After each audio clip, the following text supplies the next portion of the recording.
Well, good morning, everybody. How's everybody out there in YouTube, Facebook? What else? What else are we doing? YouTube, Facebook, No, YouTube. and YouTube and Facebook. Nothing else. Land. Glad to be here. It's Wednesday. It's 7 a.m. Yep, on the dot. Wednesday, August 19th, 7 o'clock. This is Bob Dickerson with Nthblk. I'm going to talk to you for a little while this morning about a number of things. 7 a.m. I'm getting ready to go over here, and we got a little feedback going on over there. What was that? Anyway, got a few things to talk about today. See, I got my Nike swash on, so I'm getting ready for a workout. Didn't work out earlier, so I'm going to work out when this is when we're done with this. So, hey, I'm having a really good time, being here. Bob D, Nthblk. We grew up, or I grew up at a time when certainly black was beautiful. We coined that phrase. Bernetta, good morning. We coined that phrase, black is beautiful. We were, James Brown said, Shantae, good morning. James Brown told us, say it loud, I'm black and I'm proud. That kind of gave rise to black power.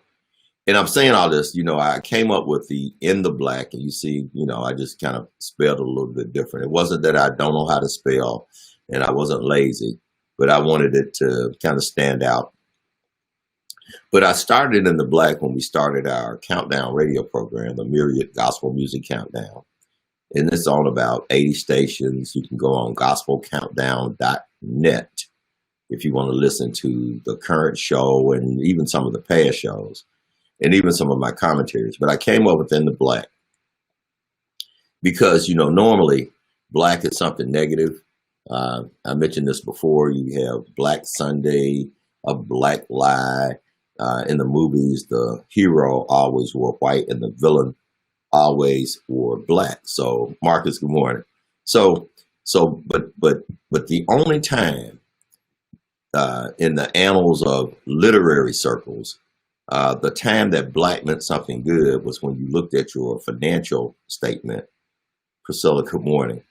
And you had more coming in than you had going out. And that is considered to be Nthblk. Good morning, Tamika. And so we want to stay in the black. We want to get our people deeper in the black. And we use that. I've been using it for now about a quarter century. It's been fun.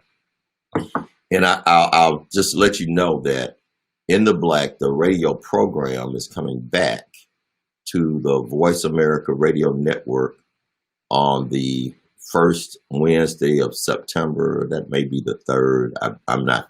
We can look it up, and I'll make sure you know. But in a couple of weeks, we'll be back on Voice America. You can go on voiceamerica.com now and hear, it is September 3rd. You can go on voiceamerica.com now and hear some of the previous shows.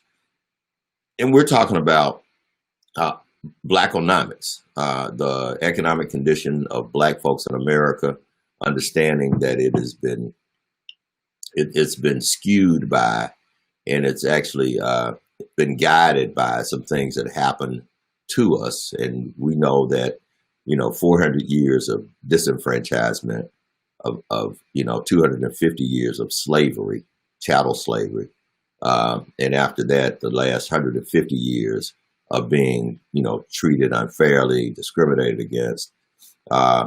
Every time we start making some economic progress, there's a detour.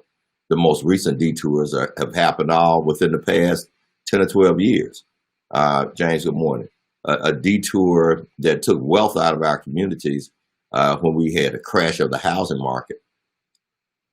And we know that for most Americans, black or white, a lot of our net worth is sitting there in our homes.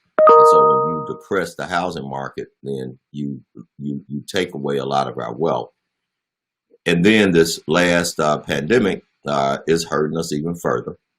The prediction is that black businesses for the most part, are 40% are not going to survive, and that number may go higher because the pandemic hasn't gone anywhere.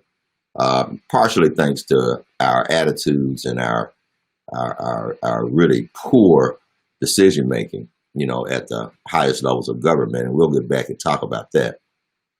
But that's what we talk about on Nthblk on the radio. It's an hour program. We'd love for you to be on it. I'm going to find some guests that I can interview this time, more than just me talking, because talking for an hour is hard. Talking for 30 minutes on here, sometimes it's hard, but talking for an hour is harder. So I just want to make sure that you all know it's going to be on. Hopefully you'll listen. I signed an 8-week deal, so I'm not sure how long I'm going to do it. We'll see how this 8 weeks go. Maybe you all can give me some feedback. Tell me if you think it's something that I ought to, or that we ought to continue to do. But anyway, just wanted to say that. I wanted to also shout out to some people who volunteer with me on various boards in our community. I'm privileged, I think, to have been asked to serve on boards, and and I try to give my best service. I think that anybody who accepts the responsibility of serving on the board or on a board ought to do just that. You ought to come to meetings. You ought to participate in committees. You ought to support the organization to the extent that you can, possibly even financially and with other things. So I just want to shout out to the Birmingham Civil Rights Institute Board of Directors, to the A.G. Gaston Boys and Girls Club Board of Directors, to the Hispanic Interest Coalition of Alabama's Board of Directors. We actually have a meeting today, have a meeting this afternoon.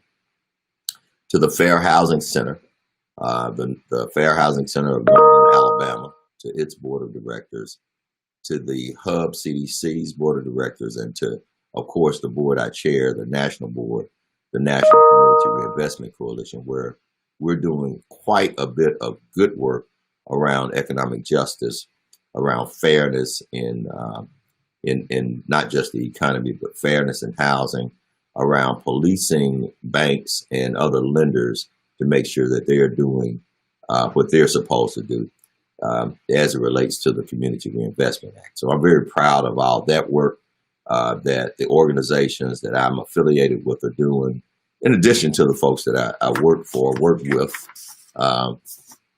my colleagues in my organization, the Birmingham Business Resource Center, and some others. What I would encourage all of you to do is to volunteer. If you've got some talent, if you've got some skill, then give it away. Give it away, volunteer, do something that benefits someone else, and not just, doing stuff for yourself, but do stuff that benefits other people. And I promise you, and this has been my life's experience, I promise you, if you give, you will definitely get. And so, one of the keys, and this is biblical, the more you give, the more that is given to you. And in all of our gifts, and the fact that we're able to even live here and share God's abundance here on this earth, that's a gift. That is a gift. And so there's nothing that we own. There's nothing that we own. We are stewards and we are utilizers. So that's what we are. We use what's been given to us, and we need to be good stewards of what's been given to us, but it's not ours. And so I just encourage all of you to have a giving heart, have a heart that says, I'm going to do more for someone else, and I know that I'll get it back. I'm not looking for a return from you. I'm not looking for a return for everything I do. We can't live in this one-off kind of, every time I do something, I got to get something back. So just keep that in mind. I want to mention again, on September 10th, we're going to have another one of our webinars. We want people to be able to assess their readiness for entrepreneurship. Now, I think that there is an entrepreneur inside of just about everybody. Just about everybody has something that they can do as an entrepreneurial endeavor. Now, whether or not you make enough money doing that to feed your family is another thing. And I'm not suggesting that everybody has that. I think fewer people have that opportunity. And that's more of an opportunity than an ability. But there are some characteristics that you need to be able to recognize that other successful entrepreneurs have had. There are some things that other successful entrepreneurs have done, good and bad, that you need to either do or not do, whether they're good or bad. And there's a mirror that you need to be able to look in. And that mirror ought to reflect your readiness for entrepreneurship, your readiness for self-employment, your readiness to launch a successful small business. And I underscore successful because it's critical that we succeed in business. We need more folks that look like us to start, grow, and develop successful small businesses. Successful because they make money for the owner. Successful because they contribute to the economy. Successful because they hire people, they employ folks. And so we need more people to go into business, and we need more people to succeed in business. So if there's anything that I can do, can say, anything that I've learned through my years helping folks in business, then I want to do that. And the session on the 10th is free of charge. You can actually register for it. James, good morning. You can register for that by clicking the link that's on your, in your comment section. I think that's where it is. I can't really see it, but there's a link somewhere, I'm told, out here, and you can click on it. It's free. It'll take about an hour. Because we're doing it online, we will have the ability for you to do Q&A in a chat. And so I often say whenever I go and I speak to groups, and I will be so happy when I'm able to do that in person again. And I'd love to come speak to your group. But I often say it's very important that you ask questions because, folks like me can get up and we have our planned comments and we can talk for a good 30 minutes or an hour or whatever, and maybe not hit on the point that you really needed, not really highlighted the thing that you needed and wanted to hear. And so that's the importance of asking questions. I want to also give a shout out to State Representative Rolanda Hollis, who had a series of events. The link is in the description. There you go, Jerome. Thanks, man.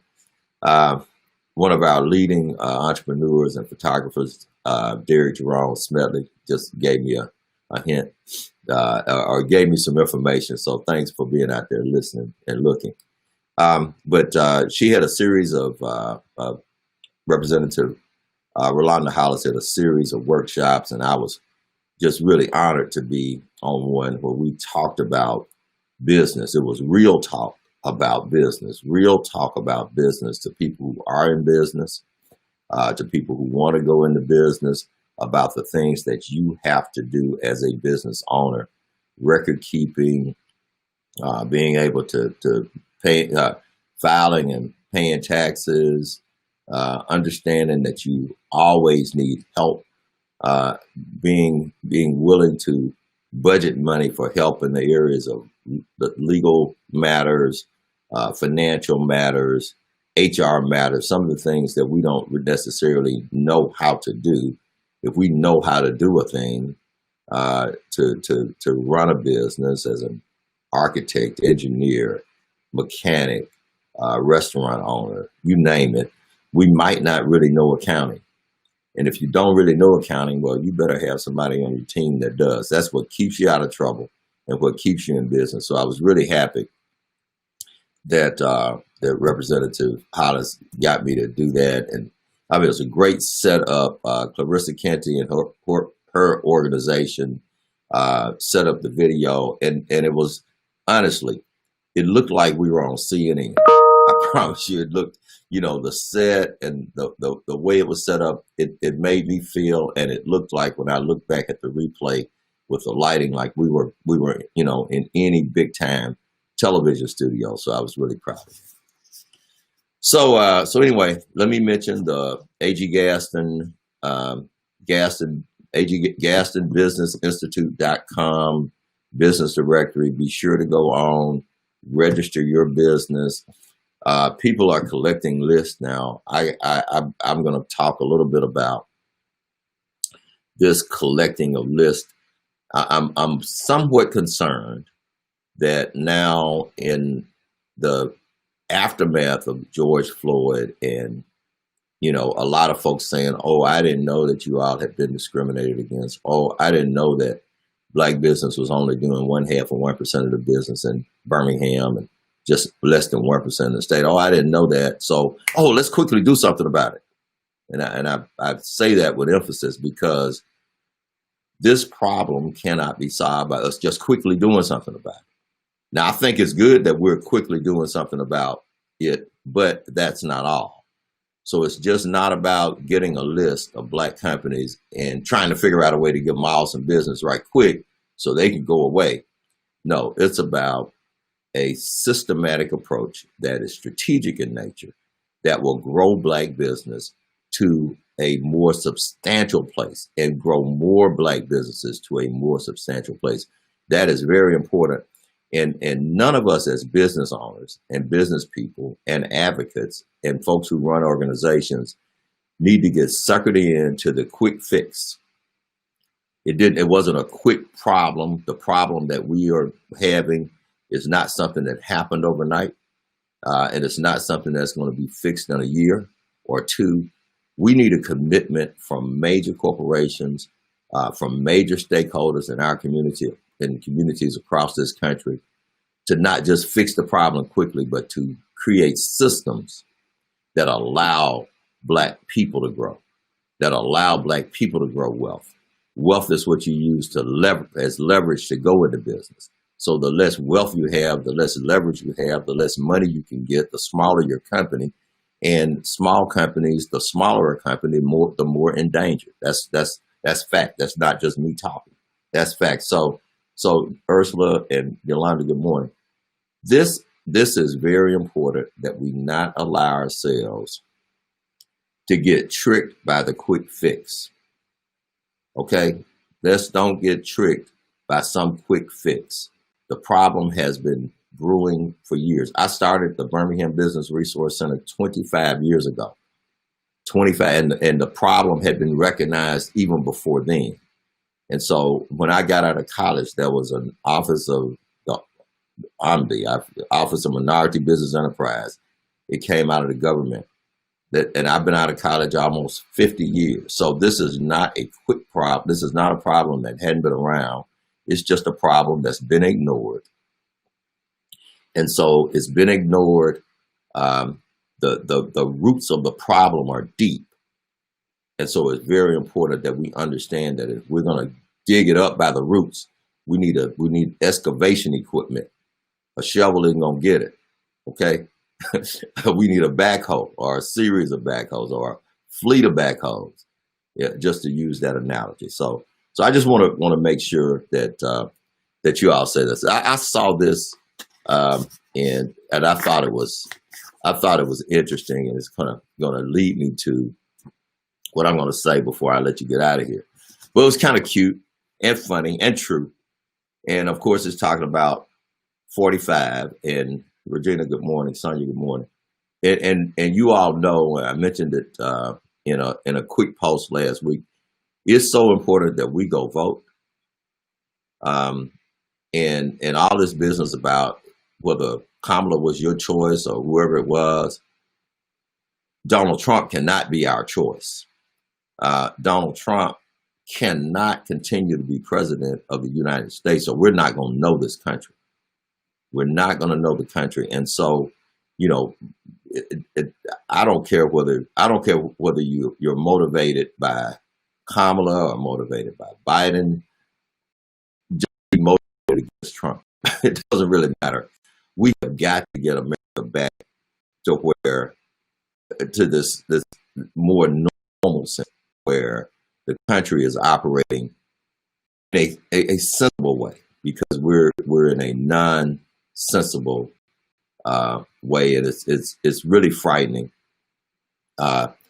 It would be laughable if it wasn't so serious. So anyway, they had this thing on it. I'll read it. It says, the billionaire who hides his tax returns, the genius who hides his college grades, the businessman who bankrupted 3 casinos and lost over $1 billion in 10 years, the playboy who pays for sex, the virologist who knows more than Dr. Fauci, the leader of the free world who said he fell in love with Korea's Kim Jong-un, the Christian who doesn't go to church, the president who committed treason by turning a blind eye to Russian bounties on our soldiers.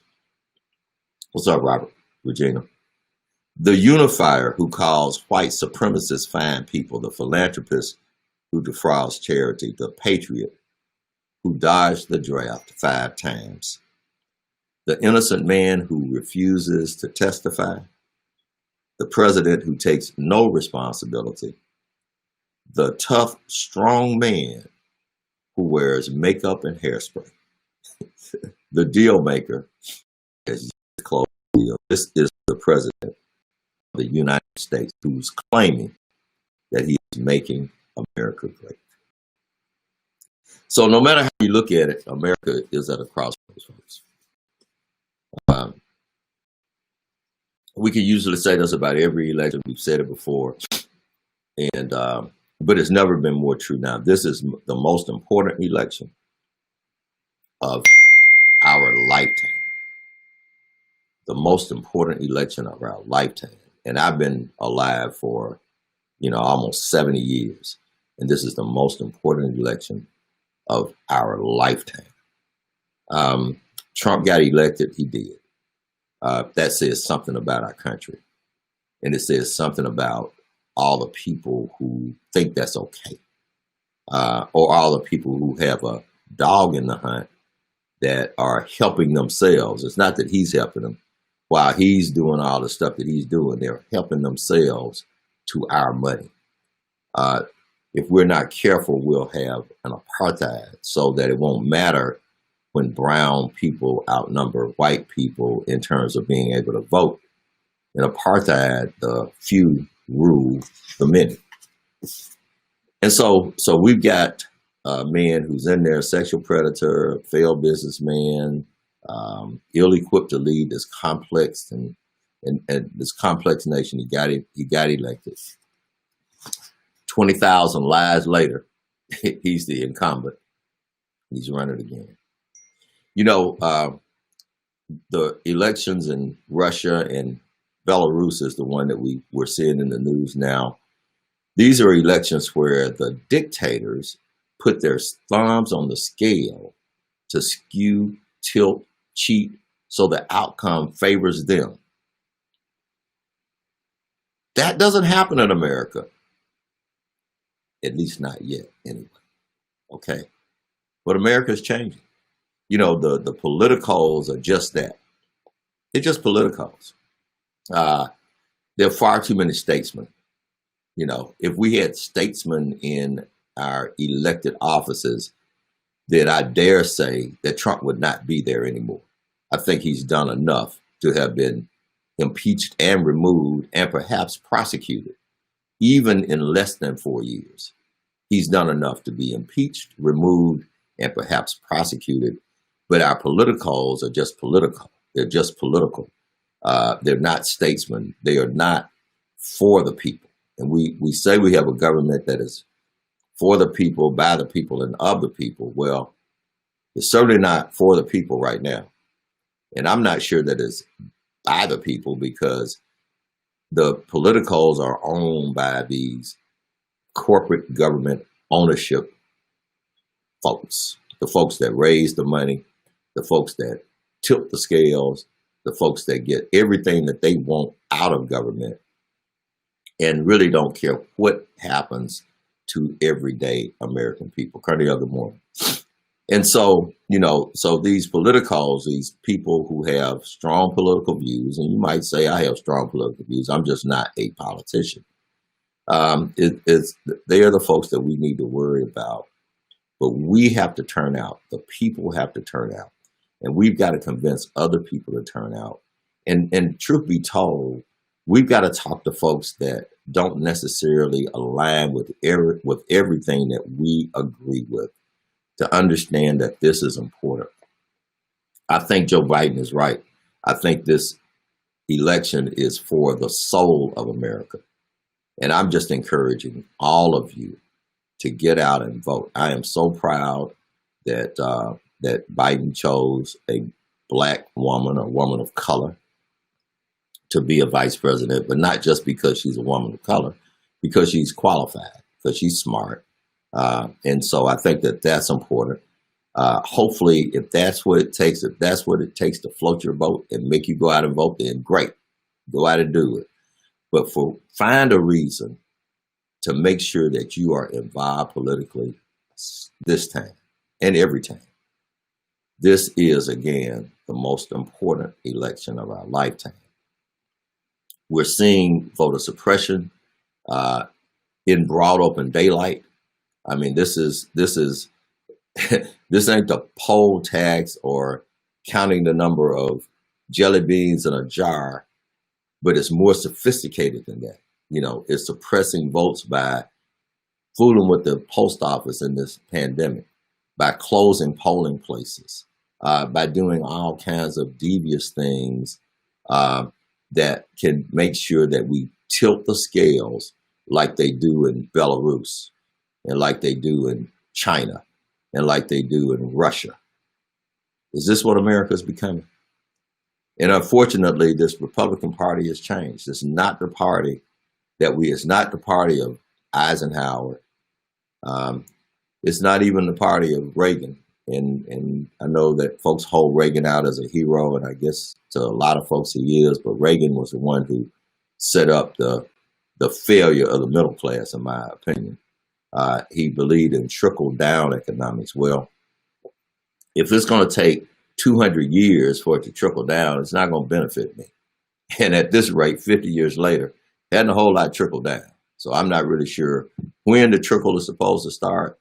But American people, middle-class America, is no better off today than it was the day Reagan got elected 50 years ago.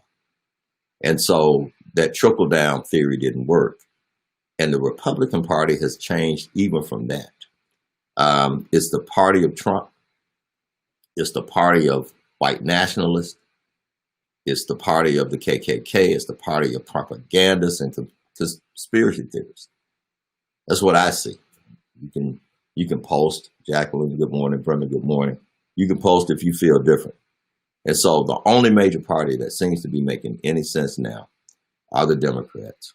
And I'm going to say that, and I've never registered to be in a political party. I'm just telling it like I see it. Jackie, good morning. Hey, check me out again next Wednesday, and every Wednesday at 7 o'clock, wake you up, get you some coffee or some tea or whatever you're drinking. I would say whatever you're sipping on, but it's a little bit too early for that. Be sure to vote. Understand that all of this stuff is important. Let's make sure that we fight for our communities, that we fight for our children, that we fight for our businesses, and that we fight for, our success in life. This is Bob Dickerson with Nthblk.